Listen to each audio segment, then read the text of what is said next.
Hi everyone! Welcome sa channel ko. Ako pala si Janus ng Pinoy Techdad, and ito na po yung full review natin ng vivo Y73. And ang focus natin for this video is actually yung camera niya. So, how good is the camera on this phone? Yan ang aalamin natin sa video na to. All of my friends say, girl, you better take care.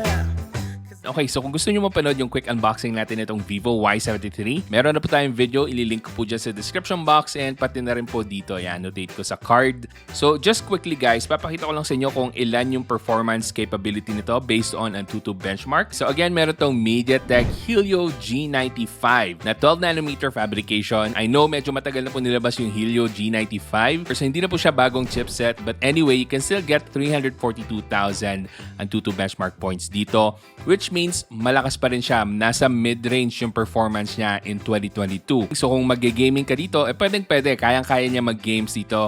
Mapa Mobile Legends, Call of Duty, kahit Genshin Impact, kaya nitong patakbuhin at medium graphical settings. But of course, I would highly recommend na iset nyo lang siguro sa low settings kung okay naman sa inyo yung low settings para mas smooth lalo yung gameplay nyo pag Genshin Impact. But for all the other games, okay na siya kahit na isagad nyo yung graphics. But you just have to take note guys na hindi to meant to be a gaming phone, although yes, capable siya for gaming, pero yung thermals niya hindi siya ganun kaganda in terms of gaming. Umaabot ng 45 degrees Celsius pag medyo matagal na yung gaming, and medyo mararamdaman mo na yung warmth nun sa back panel dito sa side ng camera section.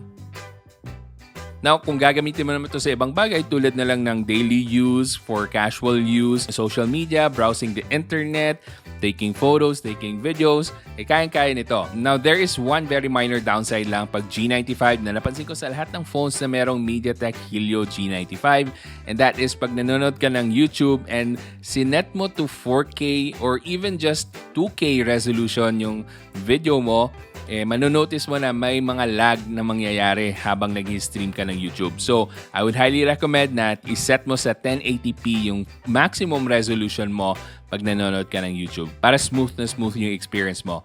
And speaking of watching YouTube, panalong-panalo sa akin yung display nito. Again, kahit na naka 60Hz refresh rate lang siya, yes, wala po siyang high refresh rate, pero AMOLED na kasi yung display niya and very vibrant talaga yung colors niya. Wala akong napansin na issues while watching videos on this phone. Pwede ka mag-Netflix dahil naka-widevine level 1 naman siya. So HD or Full HD resolution yung pwede mo makuha dito sa vivo Y73.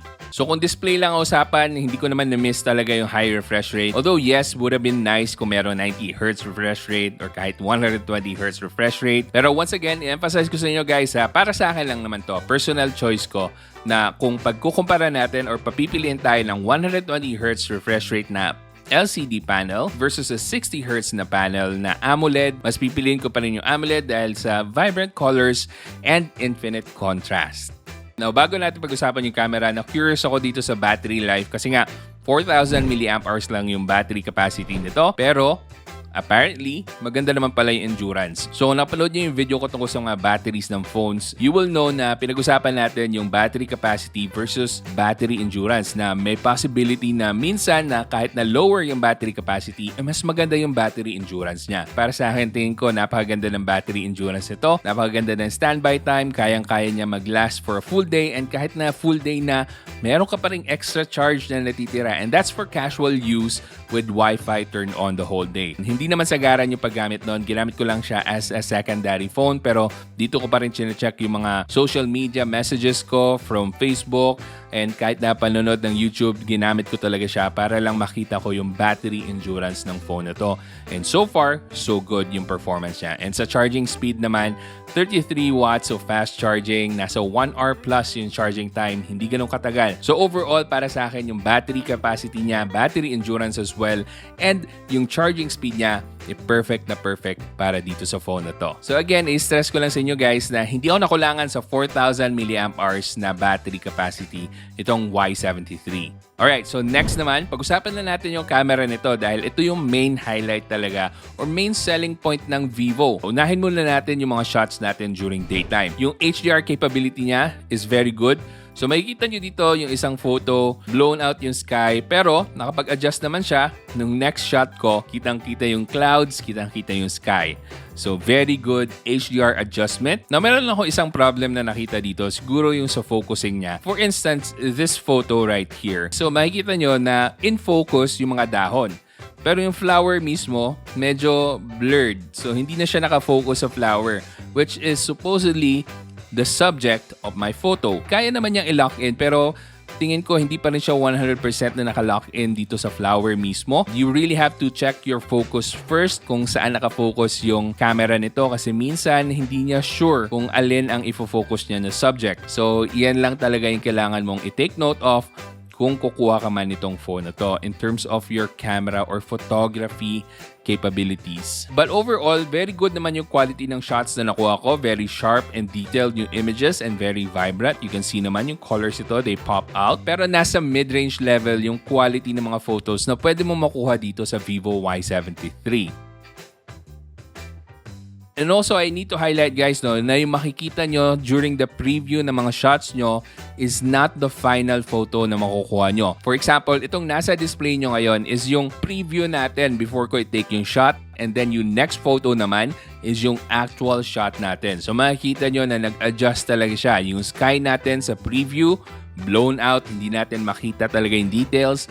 But then, after na-shoot na natin, na image processing na siya, ayun, maganda na yung shot natin ng cloud or ng sky. For me, napakaganda ng adjustment ng image processing nitong vivo Y73. Now, for video capability naman, kung maggalaw ka masyado, well, hindi ka mag-enjoy sa shots mo using 4K 30 frames per second kasi wala siyang image stabilization. So, walang EIS and OIS pag naka 4K ka. Although, meron silang EIS pag naka 1080p resolution ka. So, pwede mong i-activate yon. But for me, gamit ko talaga palagi is 4K so hindi ko ginagamit yung 1080p. So, I would highly recommend kung gusto mo talagang gamitin for videos to, bumili ka ng gimbal para sa phone para magamit mo talaga yung 4K resolution ng vivo Y73. Next naman, pag-usapan natin yung selfie camera. So, this one, medyo na-impress ako. Sobrang popogi or gaganda ka talaga dito sa selfie cam ng vivo Y73. So, this is meant for people who want to take lots of selfies. Kita niyo naman dito, sobrang kinis na mukha ko na wala na halos yung blemishes na mukha ko dahil sa default beauty filter niya. So kung gusto niyo magkaroon ng ganyang look na ipopost niyo sa social media niyo, eto na po yung kasagutan. Maganda po yung selfie camera niya. So I can attest guys, talagang kikinis na yung mukha mo dito sa vivo Y73. Ayan o, poging-pogi, di ba? Joke lang. And kung magte-take ka naman ng selfie videos, medyo shaky siya ng konti. Pero I think nandyan yung EIS, no? Hindi na siya ganun ka-shaky as compared sa other phones na na-try ko na walang EIS.